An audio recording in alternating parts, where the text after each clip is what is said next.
Ada yang nomboknya pernah 3 bulan. Nombok baru masuk ke fase bukan bisnis apoteknya yang prospek atau tidak, tapi siapa.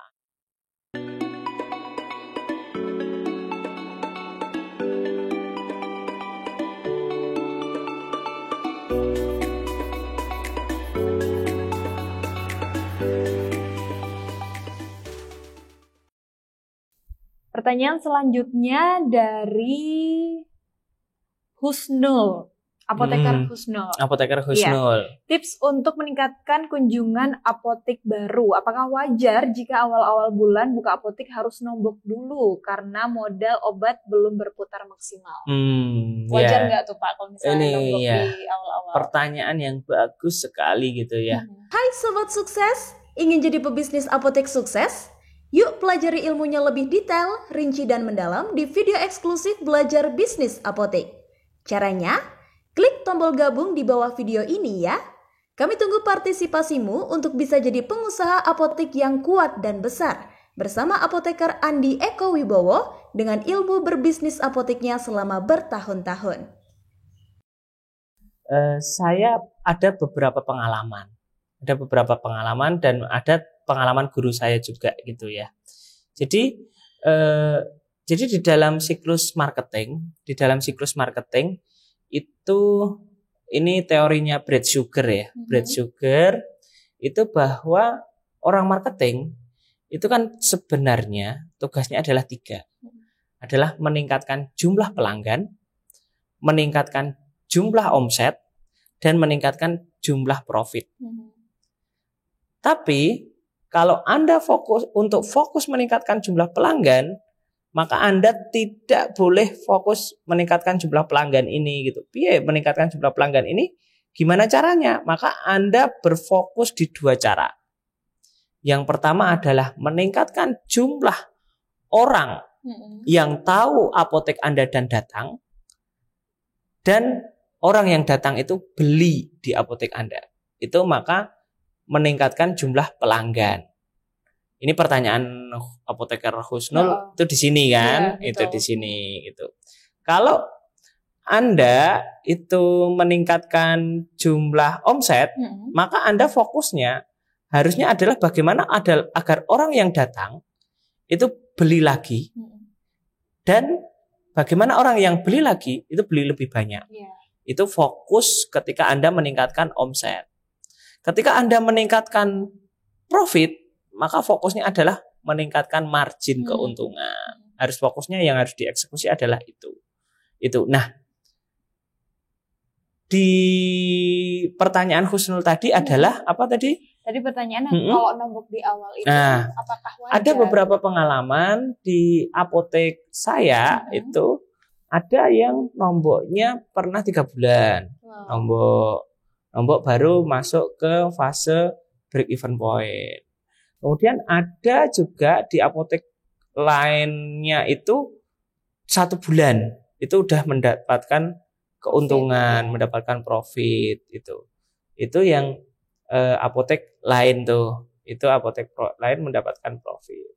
Nah, di apoteknya guru saya itu ada yang 1 tahun baru profit, ada yang 1 bulan itu langsung profit. Nah, itu tergantung bagaimana Anda menggenjot marketingnya ya.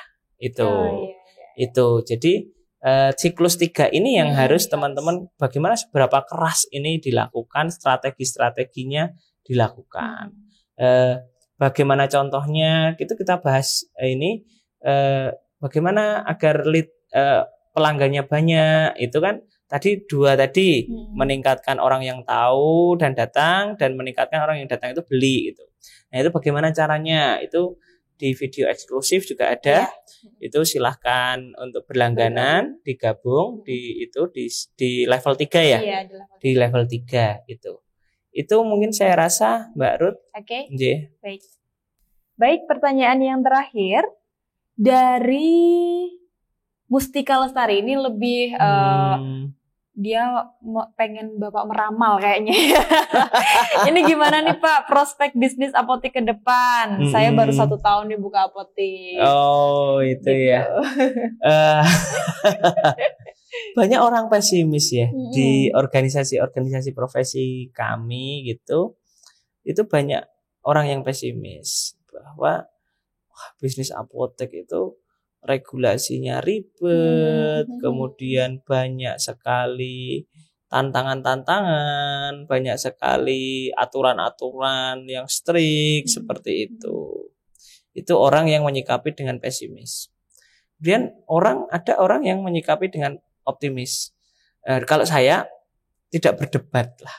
Saya tidak berdebat tentang apotek ini prospeknya seperti apa bisnisnya. Karena saya meyakini bukan bisnis apoteknya yang prospek atau tidak, tapi siapa Anda, siapa yang menjalankan bisnis itu.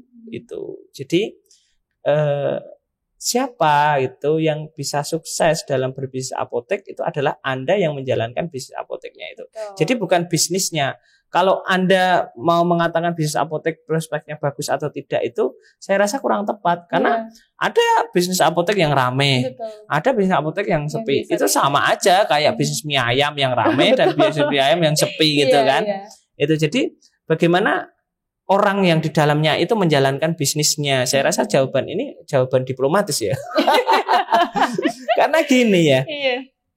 Visi saya kan visi hidup kami ya suami istri itu adalah menjadikan 10.000 apoteker pemilik apotek yang kuat dan besar. Itu yang pertama. Dan saya menghindari perdebatan-perdebatan bahwa wah ini suram, ini enggak ada manfaatnya juga buat saya gitu kan. Nah, saya lebih memilih mengeksplor diri saya itu bagaimana agar bisa menjalankan bisnis ya, tidak hanya apotek ya. Gitu. Jadi seorang pebisnis apotek itu tantangannya adalah ketika naik level itu adalah tantangannya adalah bagaimana dia itu bisa bisnis apoteknya jalan dan bisa menjalani bisnis lainnya. Karena yang diambil itu adalah the real business owner itu adalah bagaimana seorang pebisnis itu bisa mengerjakan banyak bisnis, tidak hanya sekedar apotek. Itu. Jadi di apotek juga jalan dengan perjalanannya dan membesar dengan perjalanannya. Seorang owner harus naik level tuh menjadi seorang pebisnis yang bisa ilmunya yang difokuskan adalah ilmu bisnisnya gitu. Jadi fokusnya itu fokus ke bisnisnya, bukan fokus ke apa yang digarap gitu. Yang digarap ya bisa apotek, bisa digital, bisa klinik, bisa rumah sakit, bisa properti, bisa kuliner. Itu saya akan fokus ke situ tuh. Saya akan fokus ke bisnisnya, bukan fokus ke apa yang kita kerjakan. Nah, itu mimpi saya seperti itu. Nah, Ruth juga tahu sendiri itu bagaimana saya menjalani bisnis ini gitu kan. Betul. Bagaimana bahkan YouTube ini pun juga kan. YouTube ini juga sebagai salah satu pilar bisnis kita kan. Nah, itu yang harus siapa Mbak Mustika pahami gitu. Berarti maka bukan bisnis apoteknya tapi siapa Anda gitu sehingga bisa fokus ke bisnisnya dan menjalankan bisnis itu dengan baik. Karena bukan apa bisnisnya, tapi siapa yang menjalankan bisnisnya itu. Wow, itu baru luar biasa sekali. Terima kasih telah menonton videonya. Jangan lupa klik tombol like apabila Anda menyukai konten semacam ini, share ke seluruh teman-teman Anda, dan subscribe channel ini untuk dapat menonton berbagai konten yang mengupas tuntas tentang bisnis apotek.